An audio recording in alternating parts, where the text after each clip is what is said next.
دنیا بھر کے اندر جہاں جہاں پر بھی مسلمان مظلوم ہیں اور مقہور ہیں، مجبور ہیں، کفار کے شکنجے میں ہیں، جکڑے ہوئے ہیں، پکڑے ہوئے ہیں، بلاکڈ لگا ہوا، جیسا کہ اس وقت فلسطین کے مظلوم مسلمانوں کی صورتحال جو ہے وہ ہمارے سامنے ہے، انسان کی روح کانپ اٹھتی کہ اس قدر ان کے اندر مسلمانوں کی دشمنی موجود ہے، اس قدر نفرت موجود ہے۔ ان یثقفوکم یکونوا لکم اعداء، یاد رکھو یہ کفار، یہ مشرکین، یہود و نصارہ، ان یثقفوکم، جب بھی تمہارے اوپر یہ قابو پائیں، یکونوا لکم اعداء، یہ تمہارے سامنے تب دشمن بن کر کے تمہارے سامنے آئیں گے، یکونوا لکم اعداء ویبسطوا الیکم ایدیہم والسنتہم۔ غور کیجیے، اللہ فرما رہے ہیں کہ یہ اپنے ہاتھ بھی تمہارے اوپر بڑھائیں گے، اپنی زبانیں بھی تمہارے اوپر بڑھائیں گے، کسی بھی طریقے سے تمہیں کافر بنا دیں یا تمہیں مسلمان نہ رہنے دیں، اور وہ آج ثابت ہو رہے ہیں۔ ڈاکٹر سعید احمد کے بیانات سننے کے لیے اس چینل کو سبسکرائب کریں تاکہ ہمارا ہر آنے والا بیانات آپ تک بآسانی پہنچ سکے۔ من سیئات اعمالنا من يهده الله فلا مضل له ومن يضلله فلا هادي له ونشهد ان لا اله الا الله وحده لا شريك له ونشهد ان سيدنا وسندنا ومولانا محمدا عبده ورسوله اما بعد فاعوذ بالله من الشيطان الرجيم بسم الله الرحمن الرحيم انما الصدقات للفقراء والمساكين والعاملين عليها والمؤلفة قلوبهم وفي الرقاب والغارمين وفي سبيل الله وابن السبيل فريضة من الله والله عليم حكيم وقال النبي صلى الله عليه وسلم ليس على المسلم في فرسه وعبده صدقة أو كما قال عليه الصلاة والسلام صدق الله العظيم وصدق رسوله النبي الكريم ونحن على ذلك لمن الشاهدين والشاكرين والحمد لله رب العالمين۔ میرے انتہائی واجب الاحترام، قابل صد احترام بزرگوں، بھائیوں، نوجوان ساتھیوں، پردہ میں سماعت کرنے والی ماں اور بہنوں، گزشتہ خطبہ جمعہ ہم نے ایک موضوع کا آغاز کیا، چونکہ یہ شعبان المعظم کا مہینہ چل رہا ہے اور کچھ ہی دنوں کے بعد انشاءاللہ العزیز بشرط صحت و زندگی ہم رمضان المبارک کی مقدس گھڑیوں میں داخل ہو رہے ہوں گے۔ اللہ جل شانہ عمن والہ رمضان المبارک کے تقدیس کی معطر گھڑیاں ہم سب کو، ہماری نسلوں کو، امت مسلمہ کے ہر فرد، جوان، بچے، بوڑھے کو صحت و سلامتی، ایمان و عافیت کے ساتھ نصیب فرمائے۔ چونکہ شعبان کے مہینے میں عام طور پر لوگ زکوٰۃ کے مسائل کے حوالے سے استفسار کر رہے ہوتے ہیں، چنانچہ گزشتہ جمعہ کا جو موضوع تھا وہ زکوٰۃ کے مسائل، اس کی اہمیت کے حوالے سے تھا، لیکن وہ موضوع چونکہ اپنے اندر طوالت رکھتا ہے، اس لیے اس کے اوپر تفصیل کے ساتھ کما حق ہو گفتگو نہیں ہو سکی۔ اس کا کچھ حصہ جو کہ رہ گیا، آج پہلے اس کے اوپر بات کریں گے، اس کے بعد انشاءاللہ العزیز پھر استقبال رمضان کے حوالے سے گفتگو ہوگی۔ گزشتہ جمعہ جو گفتگو ہوئی اس کا ما حصل کیا تھا، اس کی کچھ ہائی لائٹس میں آپ کے سامنے رکھ دیتا ہوں۔ گزشتہ جمعہ ہم نے بات کی کہ زکوٰۃ کیا ہے، زکوٰۃ کا معنی کیا ہے، اس کا فلسفہ کیا ہے۔ زکوٰۃ کے میں نے دو معنی آپ کے سامنے رکھے۔ نمبر ایک، پاک ہونا، کہ اس سے مال پاک ہوتا ہے۔ نمبر دو، بڑھنا، کہ اللہ جل شانہ ومن والہ کی طرف سے زکوٰۃ کی صورت میں زکوٰۃ دینے والے کے مال میں اضافہ کرنے کا وعدہ کیا گیا ہے۔ یہ دو زکوٰۃ کے معنی۔ اس کے بعد پھر زکوٰۃ کا فلسفہ کیا ہے۔ زکوٰۃ کا فلسفہ باطنی پاکیزگی ہے، کہ انسان کے اندر سے مال کی محبت ختم ہو جاتی ہے، مال کا تحفظ ہے اور غریب کی مدد ہے۔ یہ زکوٰۃ کا فلسفہ ہے۔ میں نے آپ کے سامنے رکھا کہ زکوٰۃ کی جو بنیادی شرط ہے وہ یہ ہے کہ زکوٰۃ صرف اس شخص پر فرض ہے جو عاقل ہو، بالغ ہو اور مسلمان ہو۔ زکوٰۃ کب فرض ہوتی ہے، اس کے لیے تین بنیادی شرائط ہیں۔ معاف کیجیے، تین بنیادی شرائط ہیں جس شخص پر زکوٰۃ فرض ہوتی ہے۔ نمبر ایک، وہ شخص صاحب نصاب ہو۔ نصاب کے اوپر تفصیل کے ساتھ میں نے گفتگو کی، یعنی شریعت کی نظر میں جو شخص مالدار تصور ہوتا ہے تو صاحب نصاب ہو، پھر اس نصاب کو آئے ہوئے 1 سال گزر جائے، فوری طور پر نہیں بلکہ اس نصاب کو آئے ہوئے 1 سال اس کے اوپر مزید گزر جائے۔ اب 1 سال کے بعد پھر تیسری شرط یہ ہے کہ اس کے اوپر قرضہ نہ ہو۔ اگر قرضہ وغیرہ دے کے پھر بھی مال اس کے پاس نصاب کے بقدر بچتا ہے تب اس کے اوپر زکوٰۃ فرض ہوگی. اگر کم ہو گیا تو گویا کہ وہ صاحب نصاب نہ رہا. اگر اس کا سارا نصاب ہی قرض کے اندر چلا گیا تو ظاہر ہے کہ وہ خود مفلس ہو گیا, اب اس کے اوپر زکوٰۃ فرض نہیں. تو زکوٰۃ کے فرض ہونے کی یہ 3 شرطیں میں نے آپ کے سامنے رکھی. زکوٰۃ کس مال کے اوپر فرض ہوتی ہے؟ وہ اموال کی 2 قسمیں ہیں. ایک ہے اموال ظاہری, دوسرے ہیں اموال باطنی. اموال ظاہری یہ ہیں کہ جو لوگوں کی نظروں میں ہیں, پبلک کے سامنے جو ایسٹس ہیں, جس میں دکان ہے, اسی طرح سے جو آپ نے ضرورت سے زائد جو پلاٹ خریدے ہیں اس کو بیچ کر کے منافع کمانے کی نیت ہے, یا کوئی آپ کی دکان ہے یا گودام کے اندر جو سامان پڑا ہوا ہے اس لیے, اسی طرح سے کھیتی باڑی ہے, زرعی زمین ہے, یہ سارے کے سارے ان کو کہتے ہیں اموال ظاہری, تو ان کے اوپر زکوٰۃ ہوتی ہے. دوسرے ہوتے ہیں اموال باطنی. اموال باطنی سے مراد یہ ہے کہ جو گھر میں ہے, گھر میں ہے, سونا ہے, چاندی ہے, ضرورت سے زائد اشیاء سامان رکھے ہوئے ہیں, تو اموال باطنی ہے. دونوں میں فرق یہ ہے کہ اموال ظاہری تک جو حکومت ہے, حکومتی ادارے ہیں, یا جو زکوٰۃ کے محکمے میں کام کرنے والے ملازمین ہیں, اگر حکومت نے زکوٰۃ کے نام پہ باقاعدہ محکمہ اسٹیبلش کر رکھا ہے, ہم یہ ایزیوم کر کے آگے بڑھ رہے ہیں, تو ان لوگوں کی رسائی جن ایسٹس تک ہو سکتی ہے تو اموال ظاہری ہے. اب گھر کے اندر چادر 4 دیواری کا تقدس پامال کرنے کی اسلام اجازت نہیں دیتا, ورنہ تو تکیے بھی ادھیڑنے پڑیں گے, الماریاں بھی کھولنی پڑیں گی, لاکر بھی توڑنے پڑیں گے کہ بھائی انہوں نے کتنا سونا اپنے پاس سٹور کر کے رکھے, لہٰذا نکالو اس کے اوپر سے ان سے زکوٰۃ حاصل کرو. تو اس کو شریعت نے انسان کی بنیادی تربیت کے اوپر چھوڑ دیا ہے کہ اس کے اندر دینداری کتنی ہے, اللہ کا خوف کتنا ہے, وہ اللہ کا ڈر جو ہے وہ اپنے دل میں لاتے ہوئے اپنے اوپر جو زکوٰۃ کی ذمہ داری بنتی ہے اس کو ادا کر دے اس میں سے. لیکن جو باہر کے اموال ہیں, اموال ظاہری, اس کے لیے یہ ہے کہ زکوٰۃ کے محکمے میں کام کرنے والے ملازمین کی یہ ذمہ داری ہے, جیسا کہ ہمیشہ سے اسلامی حکومتوں میں چلتا آ رہا ہے کہ وہ امراء کے محلوں میں جاتے تھے, جا کر کے اعلان کرتے تھے کہ بھئی فلاں فلاں تاریخ کو ہم بیٹھے ہیں, اس جگہ پہ لوگ آئیں گے, ان کے پاس لسٹیں ہوں گی اپنے اموال کی, تو امراء سے لی جائے گی اور جو غرباء ہیں ان کو دی جائے گی. تو یہ فرق ہے اموال ظاہری کا اور اموال باطنی کا. تو اس سے بھی معلوم ہو گیا کہ جو ذاتی استعمال کی جو چیز ہے اس کے اوپر زکوٰۃ نہیں ہے. ذاتی استعمال کا جو مکان ہے, ذاتی استعمال کی جو گاڑی ہے, ذاتی استعمال کی جو گھڑی ہے, یا جو گھر میں جو ذاتی استعمال کی چیزیں پڑی, ان کے اوپر زکوٰۃ جو ہے وہ فرض نہیں ہوتی.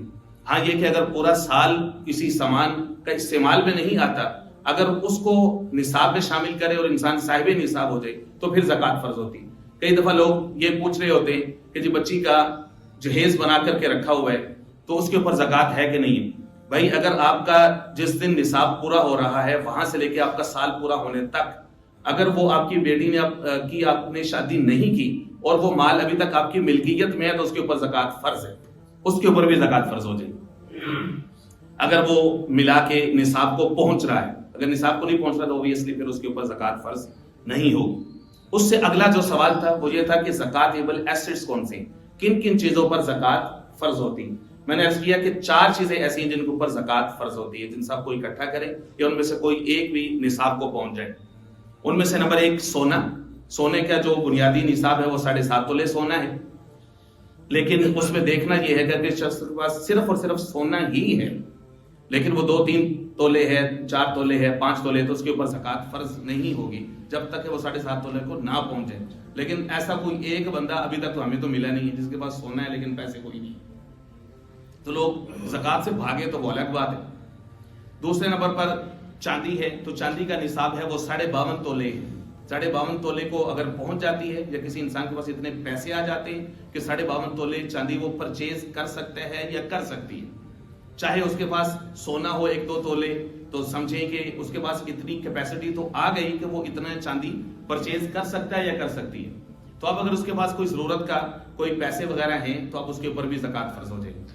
تیسرے نمبر پر ہم نے دیکھنا ہے سونا چاندی, اور تیسرے نمبر پر مال تجارت. مال تجارت کے اندر جو گودام کے اندر سامان پڑا ہوا ہے, جو انڈر پروسیس جو سامان ہے, جو را مٹیریل ہے, یا بن کر کے دکان کے اندر آ چکا ہے, بکنے کے لیے آ چکا ہے. مال تجارت سے مراد یہ ہے کہ ہر ایسا مال جو خریدتے ہوئے آپ نے بیچنے کی نیت سے لیا تھا کہ اس کو بیچوں گا یا بیچوں گی, اس سے منافع کماؤں.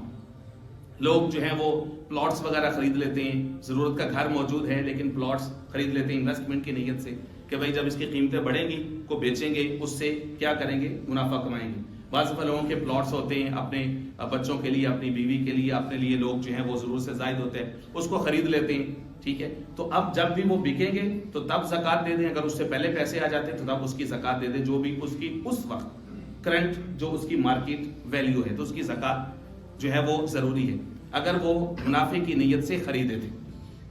یہ اس کے ساتھ میں اضافہ کر رہا ہوں. چوتھی چیز نقد کیش بھی اس کے ساتھ ملائیں گے. تو یہ 4 چیزیں ساتھ ملائیں گے, سونا, چاندی, نقد کیش, اموال تجارت, ان سب کو ملائیں گے, ان کا ٹوٹل کریں گے. پھر اس کے بعد اس میں سے جو امیڈیٹ جو ضروریات ہیں, مثلا کوئی قسط ہے, کوئی کرایہ ہے, اس میں سے گھر کی گروسری ہے, یا جو بھی ضرورت کا امیڈیٹ, کوئی کمیٹی آپ نے لے لی ہوئی تھی تو اس کی کمیٹی کی جو قسط دینی ہے, سو اینڈ سو فورتھ, جو امیڈیٹ خرچے ہیں وہ نکال کے باقی جو مال جو بچے گا اس کو 40 کے اوپر ڈیوائیڈ کر دینا. 40 کے اوپر ڈیوائیڈ کریں گے تو جواب آئے گا 2.5%, یعنی بقیہ مال کا 2.5% انسان کے اوپر زکوٰۃ فرض ہے. 1000 روپیہ ہے تو 1 لاکھ روپیہ ہے تو اس میں سے 250 روپے ہیں, سو اینڈ سو فورتھ. 100 روپے میں سے 2.5 روپے ہیں, یعنی 2.5 روپیز. ہر 40 روپے میں سے 1 روپے ہے. 80 روپے کے اوپر 2 روپے اور 100 میں سے 2.5 روپے. یہ سادہ سا حساب میں نے آپ کے سامنے رکھے. تو اس طرح سے اس کے اوپر زکوٰۃ ہو. تو جو بات گزشتہ جمعہ نہیں ہو سکی تھی اب میں اس کے اوپر آ رہا ہوں. یہ میں نے گزشتہ جمعہ کی ہائی لائٹس آپ کے سامنے رکھی کہ زکوٰۃ دینی کس کو ہے, یہ بڑا امپورٹنٹ ہے.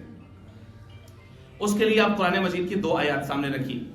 ایک ہے سورۃ البقرہ سے, پارہ نمبر 3 کے اندر اللہ فرماتے ہیں للفقراء الذین احصروا فی سبیل اللہ لا یستطیعون ضربا فی الارض, کہ زکوٰۃ اب دیں گے ایسے فقراء کو الذین احصروا فی سبیل اللہ, جو لوگ اپنے آپ کو اللہ کے راستے میں روک کے بیٹھے ہوئے ہیں.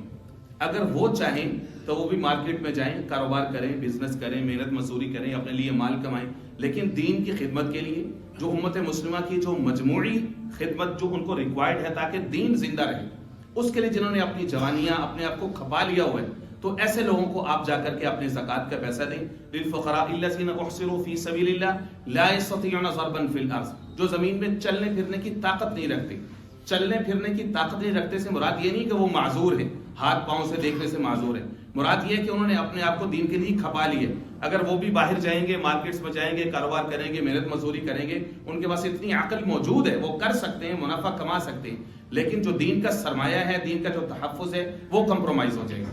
اس لیے ان لوگوں نے اپنے آپ کو مسلمانوں کی جو عمومی خدمت ہے اس کے لیے بچا کے رکھے. جیسے مدارس دینیہ ہیں اور اس میں جو لگنے والے لوگ ہیں جو تعلیم و تدریس کا کام کر رہے ہیں اور مسلمانوں کی نئی نسل کو دین کے ساتھ روشناس کروا رہے ہیں. تو فرمایا کہ یحسبهم الجاہل اغنیاء من التعفف. اب یہ جو جملہ ہے وہ ہمارے زمانے کے اندر کئی سارے سوالوں کا جواب ہے. یحسبهم الجاہل اغنیاء من التعفف, جو جاہل ہے وہ اس کو سمجھتا ہے کہ یہ تو بہت ہی مالدار ہیں, ان کے کپڑے سفید ہیں, ان کے نیچے گاڑی ہے. یحسبهم الجاہل اغنیاء من التعفف, وہ چونکہ کسی کے سامنے ہاتھ نہیں پھیلاتے تو لوگ سمجھتے ہیں کہ یہ بہت مالدار ہیں. یحسبهم الجاہل اغنیاء من التعفف.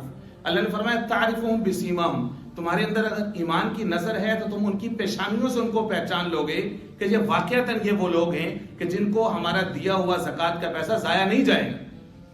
لا يسألون الناس الحافا, وہ لوگوں سے چمٹ کر کے سوال نہیں کرتے. اگر میری بات ابھی تک آپ کی سمجھ میں نہیں آئی تو میں آپ کو سورۃ التوبہ میں لے جاتا ہوں. سورۃ توبہ کی آیت نمبر 60 ہے, یہ سورہ نمبر 9 ہے, پارہ نمبر 10 ہے. اس کی آیت نمبر 60 ہے, اس میں اللہ جل شانہ و من والوں نے 8 مصارف بیان کیے ہیں. 8 مصارف, یعنی 8 ایسی کیٹیگریز کہ جس کیٹیگری سے کوئی بھی شخص مرد یا عورت بلونگ کرتا ہے یا کرتی ہے تو اس کو آپ زکوٰۃ دے سکتے ہیں اور بے فکر ہو سکتے ہیں. وہ 8 لوگ کون ہیں وہ سن لیجیے. انما الصدقات للفقراء, تمہارے صدقات لگیں گے فقراء کو, نمبر 1. والمساکین, نمبر 2 مساکین کو. اب تیسرا بتانے سے پہلے میں پہلے فقیر اور مسکین کی آپ کے سامنے وضاحت کر دیتا ہوں. فقیر کون ہوتا ہے اور مسکین کون ہوتا ہے؟ فقیر اس کو کہتے ہیں کہ جو صاحب نصاب نہ ہو, چاہے اس کے پاس گھر کا جو ہے وہ ضرورت کا سامان موجود ہے, چاہے وہ اس کے پاس گھر موجود ہے, چھت موجود ہے, لیکن اس کے علاوہ اس کے پاس ایسٹس نہیں ہے کچھ کھانے پینے کو, یعنی اتنا مال اس کے پاس نہیں ہے, اس کا کوئی کاروبار نہیں ہے, کوئی تنخواہ نہیں ہے, اتنے پیسے اس کے پاس نہیں ہے کہ وہ صاحب نصاب بن جائے. صاحب نصاب کی تعریف ابھی میں اوپر کر چکا ہوں. تو اب اس کو دے سکتے ہیں, وہ فقیر ہو جائے گا. مسکین وہ ہے کہ جس کے پاس یہ سارا کچھ نہیں ہے, بالکل ہی گرا پڑا ہے بیچارہ, تو اس کا آپ نے ہاتھ اٹھا کے اس کو کھڑا کرنے.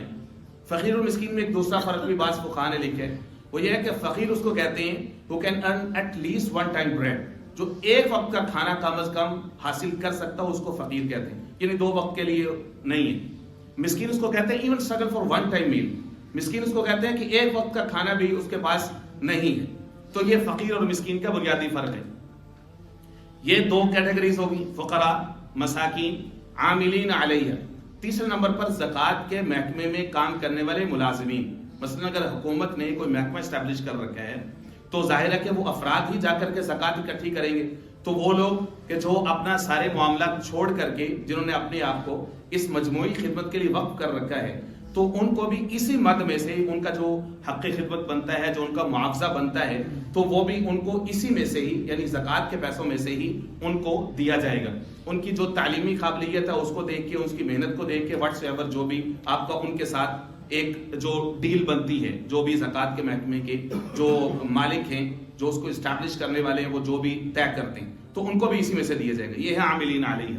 ہاں اگر حکومت نے کوئی ایسا محکمہ ہی نہیں بنا رکھا تو پھر مسلمانوں کی جو مجموعی کمیونٹی ہے, اگر ان کا کسی ایسے ادارے کے اوپر کوئی اعتماد موجود ہے, جو کہ اچھا ریپیوٹڈ کوئی ادارہ موجود ہے, تو اس کو بھی جو ہے وہ دیا جا سکتا ہے, اور اسی میں سے ہی وہ جو اس کے محکمے میں کام کرنے والے جو ملازمین ہیں, جو خادمین ہیں, تو ان کو بھی اسی پیسے میں سے ہی ان کا خرچ کیا جائے گا. یہ عاملین علیہ سورۃ توبہ کی آیت نمبر 60 کہہ رہی ہے. مثال کے طور پر ہمارے ہاں آج جو واحد کیمپ ہے خدمت فاؤنڈیشن والوں کا, اللہ ان کو جزائے خیر دے, بلا تفریق مسلک وہ لوگ ایک کام کر رہے ہیں, اور دنیا بھر کے اندر جہاں جہاں پر بھی مسلمان مظلوم ہیں اور مقہور ہیں, مجبور ہیں, کفار کے شکنجے میں ہیں, جکڑے ہوئے ہیں, پکڑے ہوئے ہیں, بلاکڈ لگا ہوا, جیسا کہ اس وقت فلسطین کے مظلوم مسلمانوں کی صورتحال جو ہے وہ ہمارے سامنے ہے. جس وقت ہمارے پاس سوشل میڈیا نہیں تھا, انٹرنیٹ نہیں تھا, فون نہیں تھا, نہ جانے یہ ظالم اس وقت مسلمانوں کے ساتھ کیا کرتے ہوں گے. انسان کی روح کانپ اٹھتی ہے کہ اس قدر ان کے اندر مسلمانوں کی دشمنی موجود ہے, اس قدر نفرت موجود ہے. قربان جائیے کہ مجھے جو ہے وہ آیت یاد آتی ہے مجھے سے طالب علم کو, کہ جو ہمارے بڑے ہمیں سکھاتے گئے, پلاتے گئے, پڑھاتے گئے, سورہ ممتحنہ کی, ان یثقفوکم یکونوا لکم اعداء. یاد رکھو یہ کفار یا مشرکین یہود و نصارہ, ان یثقفوکم جب بھی تمہارے اوپر یہ قابو پائیں, یکونوا لکم اعداء یہ تمہارے سامنے تب دشمن بن کر کے تمہارے سامنے آئیں گے. یکون لکم اعداء ویبسطوا الیکم ایدیہم والسنتہم. غور کیجیے, اللہ فرما رہے ہیں کہ یہ اپنے ہاتھ بھی تمہارے اوپر بڑھائیں گے, اپنی زبانیں بھی تمہارے اوپر بڑھائیں گے, کسی بھی طریقے سے تمہیں کافر بنا دیں یا تمہیں مسلمان نہ رہنے دیں. اور وہ آج ثابت ہو رہا ہے, زبان اور ہاتھ, ان کا میڈیا وار, ان کی میڈیا کی طاقت آج کیا کر رہی ہے. دنیا بھر میں ہر جگہ پہ مسلمان پٹ رہے ہیں, کٹ رہے ہیں, اسی کو ہی مارا جا رہا ہے, اسی کو زندہ دفور کیا جا رہا ہے, جینوسائیڈ ہو رہا ہے, ان کی نسل کشی ہو رہی ہے, نسلی تطہیر ہو رہی ہے, اور اس کے باوجود دہشت گرد بھی مسلمانی ہے. یہ ہے ان کی میڈیا کا کمال, just to beautify the genocide. کہ امریکن جو فارن منسٹر ہے وہ جاتا ہے وہاں پر اسرائیل کی سرزمین پہ کھڑا ہو کر کے اسرائیل کے پریزیڈنٹ کو کہتا ہے ڈونٹ وری, میری ماں یہودی ہے, میرا باپ یہودی ہے.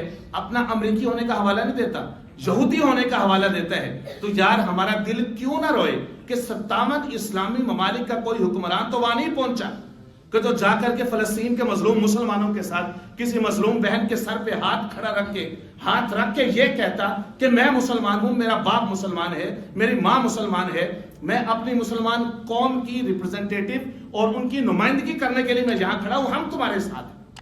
کوئی نہیں کھڑا ہوں. شرم مر گئی ہے, غیرت مر گئی ہے ان سب کی. آج آ کے مسلمان اپنے ذاتی طور پر بیچارے رو لیتے ہیں, پیٹ لیتے ہیں, اور اپنے سینے کا ابال اپنی زبان سے نکال لیتے ہیں, دعائیں کر لیتے ہیں. لیکن یہ ہے کہ ان کی شہادتیں تو قبول ہیں, لیکن قیامت کے دن ہم میں سے ہر ایک سے پوچھا جائے گا, ہر ایک سے پوچھا جائے گا کہ وہ محمد رسول اللہ کی روحانی بیٹیاں جب ان کی عزتیں اجڑ رہی تھی, جب ان کے سہاگ اجڑ رہے تھے, جب وہ کٹ رہے تھے, جب وہ مارے جا رہے تھے, اجتماعی قبریں ان کی بن رہی تھی, تم کدھر تھے؟ تمہاری جوانیاں کس کام میں تھی؟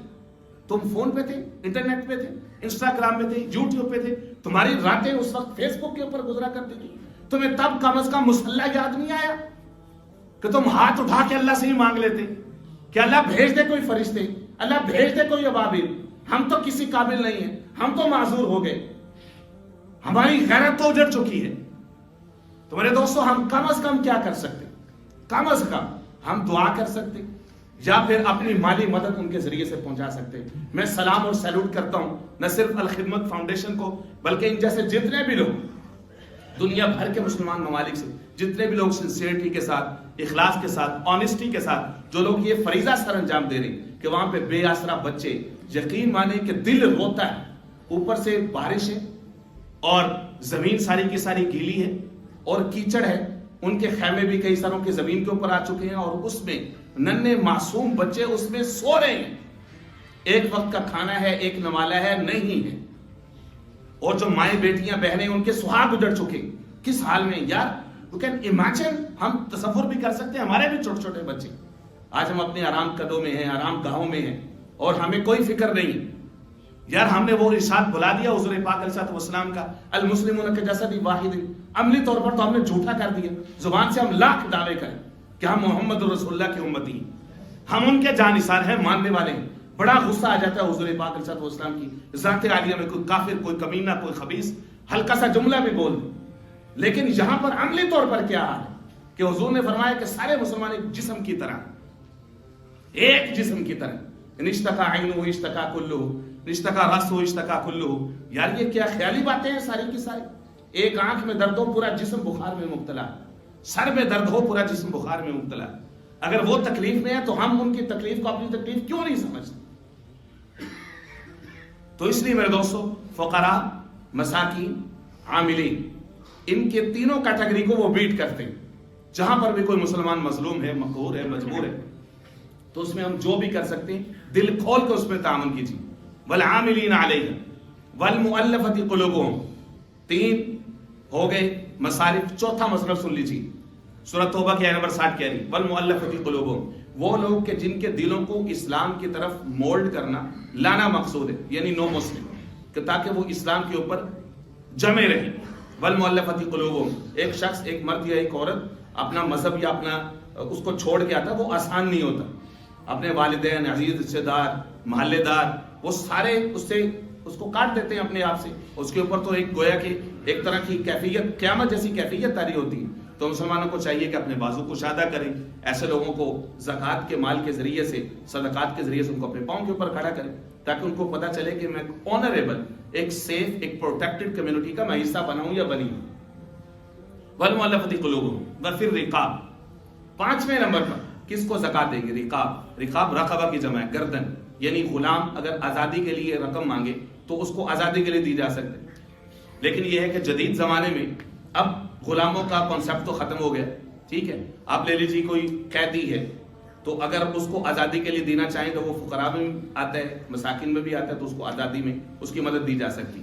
پھر رقاب والغارمین، 6 نمبر پر غارمین، غارمین سے مراد مقروض، غارمین سے مراد مقروض، جو بیچارہ تاوان کے نیچے ہے، قرضے کے نیچے ہے، ڈوبا ہوا ہے، کوئی شکل نہیں، کوئی صورت نہیں اس بیچارے کے لیے، اس کے اتنے اسباب نہیں ہیں کہ وہ اپنا قرض ادا کر سکے، تو اس کو بھی زکوٰۃ کے مال سے اس کی جو ہے وہ مدد کی جا سکتی ہے۔ لوگ یہ سمجھتے ہیں یار مقروض کو دے کے سانوں کی لبنا ہے، بھائی کسی کو بھی دے کے تھانوں کچھ نہیں لبنا، تسی اللہ کو نہیں لینا، تو اس لیے کوئی مقروض اگر آپ کے دروازے پہ آ جاتا ہے، چاہے وہ آپ کا رشتہ دار ہے تو سب سے بہتر ہے رشتہ داروں کو دینا چاہیے، اگر غیر رشتہ دار بھی ہے بھائی، اگر وہ اپنی عزت کو سائڈ پہ کر کے آپ کے سامنے آ گیا نا ہاتھ پھیلانے کے لیے، بتایا کہ میں مقروض ہوں، تو تھوڑی بہت تحقیق بڑی ہوتی ہے، اس کا قرض اتار دیجیے۔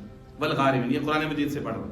وفی سبیل اللہ، 6 نمبر پر فی سبیل اللہ، جو لوگ اللہ کے راستے میں، اللہ کے راستے سے مراد یہ ہے دعوت دین میں لگے ہوں، اقامت دین میں لگے ہوں، مجاہدین ہیں، جہاد فی سبیل اللہ، ان کا اسلحہ، ان کی سواریاں، ان کے خیمے، ان کے کمبل، ان کی ضروریات جو کچھ بھی ہے، تو وہ مسلمان کہ جو امن کے ساتھ رہ رہے ہیں، وہ مسلم کمیونٹی، وہ اس وجہ سے ہے کہ وہاں پر کچھ اللہ والے، کچھ سر فروش اپنی جانیں اسٹیک پہ لگائے ہوئے ہیں، اس لیے امن کے ساتھ دوسرا مسلمان بیٹھا ہوا ہے، وہ عبادت بھی کر رہے ہیں، وہ کاروبار بھی کر رہے ہیں، وہ مکان بھی تعمیر کر رہے ہیں، وہ اپنا کاروبار بھی آگے لے کے جا رہا ہے۔ کیوں؟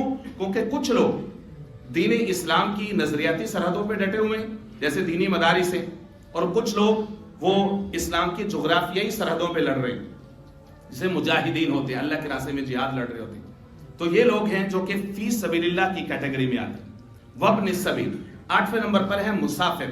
مسافر اگرچہ وہ گھر میں مالدار ہو، سرمایہ دار ہو، لیکن حالت سفر میں زکوٰۃ کے مال میں سے اگر کچھ کو ضرورت پڑ گئی ہے تو اس کی مدد کی جا سکتی ہے، لیکن فقہاء نے اس میں یہ شرط لگائی ہے، شرط یہ ہے کہ اس کا سفر سفر معصیت نہ ہو، یعنی گناہ کے لیے اس کا سفر نہ ہو، کسی کو نقصان پہنچانے کے لیے نہ ہو، تو اگر وہ ایسا مسافر ہے تو اس کو زکوٰۃ کے مال میں سے اس کی مدد کی جا سکتی ہے۔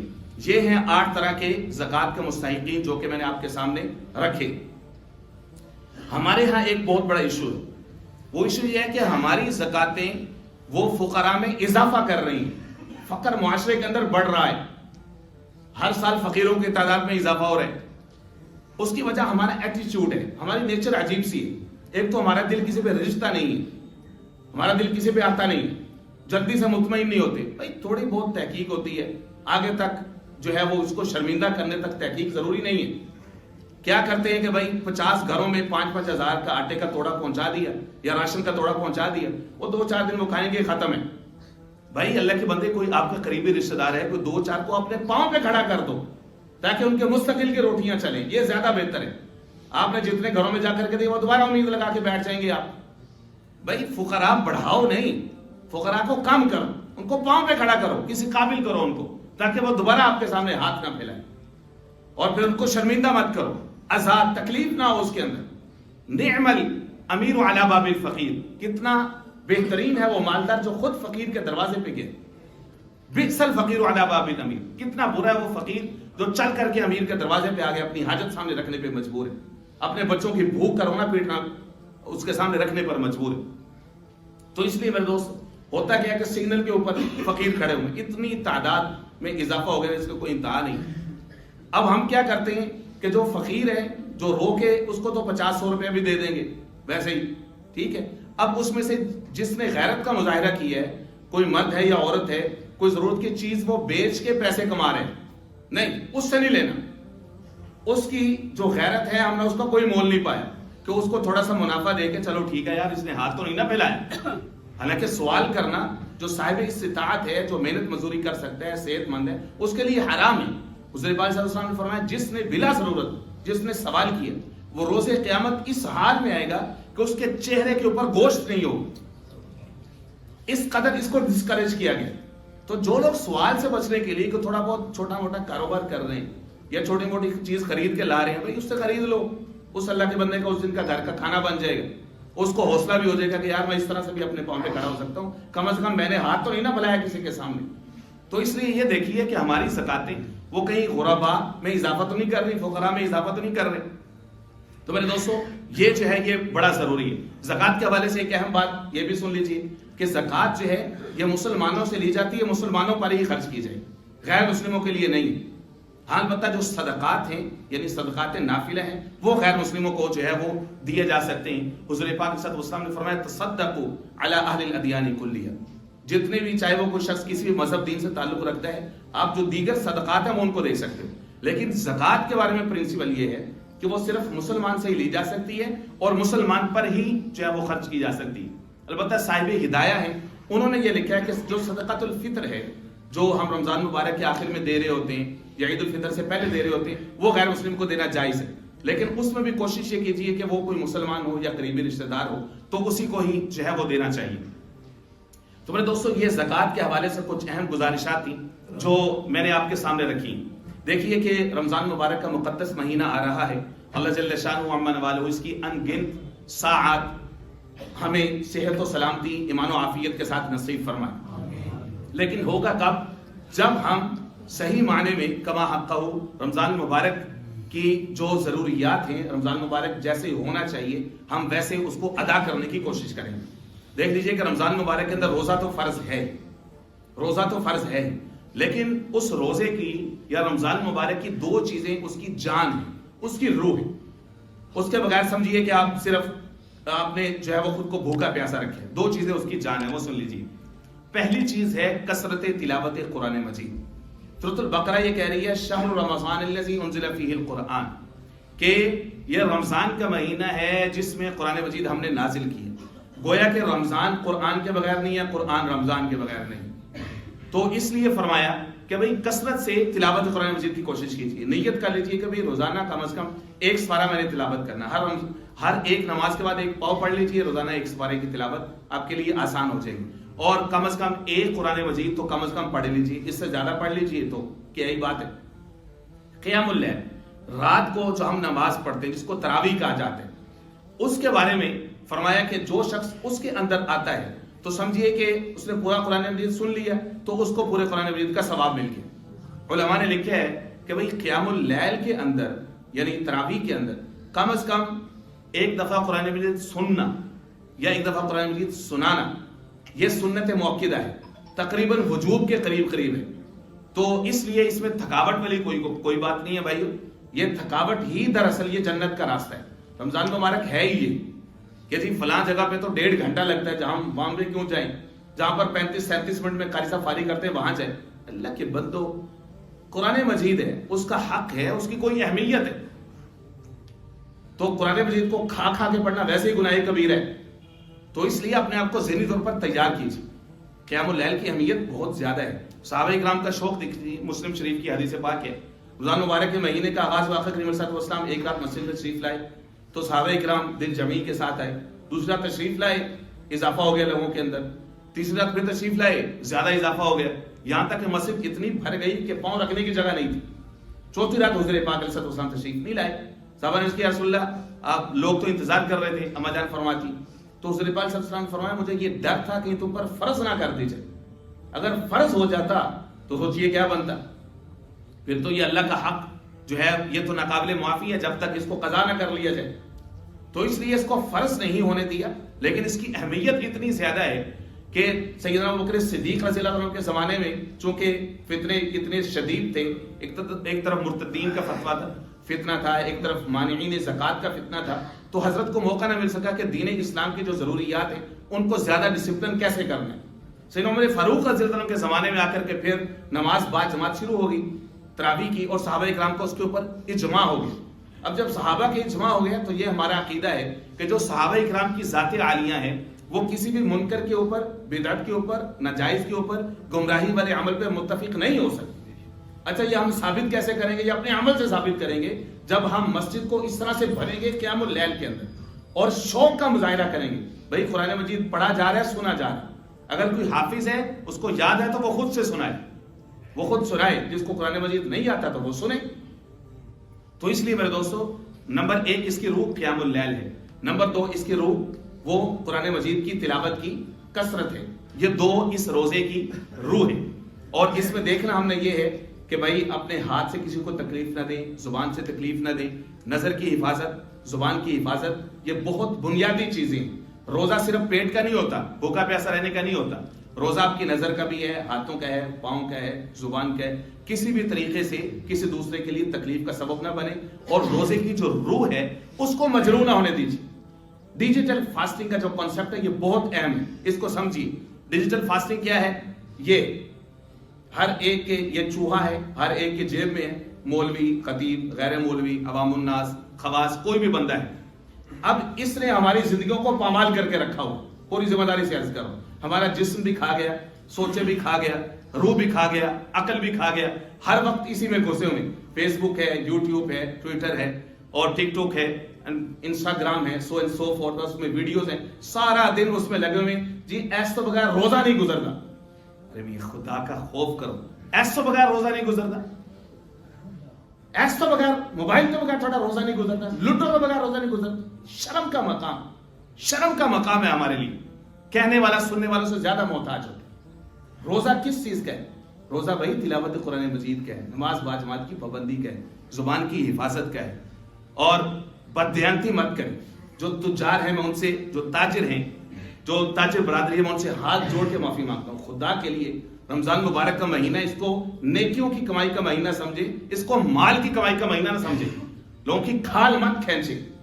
ایک چیز 100 روپے کی اس کو 500 روپیہ کر دیتے ہیں. بھائی لوگوں کی مجبوری ہے، وہ کھانے، وہ خرید رہے ہیں. ارے اللہ کے بندو، کچھ مخلوق خدا پر رحم کھاؤ. کس چیز کا تمہارا روزہ ہے؟ تم تو 11 مہینے رمضان کا انتظار ہی اس لیے کرتے ہو. کچھ شرم کرو. تو محمد رسول اللہ کی امتی، حضور نے فرمایا المحتکر ملعون، جو نفع کی خاطر ذخیرہ اندوزی کرتا اس پر لعنت ہے. اور تم چیزوں کی ذخیرہ اندوزی کر رہے تھو کہ رمضان میں یہ مہنگی بیچیں گے. محمد رسول اللہ کو کیا شکل دکھاؤ گے روزے قیامت تم، کہ تم اس کی امت کو لوٹ کر کے آئے ہو، ان کے مال، ان کی جیبوں کے اوپر ڈاکہ ڈال کے آئے ہو. دنیا بھر کے اندر غیر مسلموں کے تہوار آتے ہیں، وہ ٹکٹیں عادی کر دیتے ہیں جہازوں کی، وہ چیزیں